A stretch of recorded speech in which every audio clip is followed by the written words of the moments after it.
يا أيها الذين آمنوا إذا نودي للصلاة من يوم الجمعة فاسعوا إلى ذكر الله وذروا البيع ذلكم خير لكم إن كنتم تعلمون.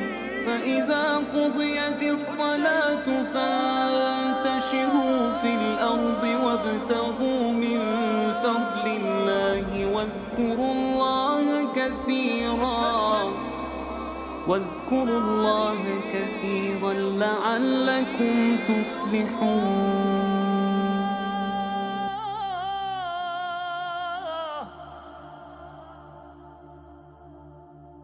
أشهد أن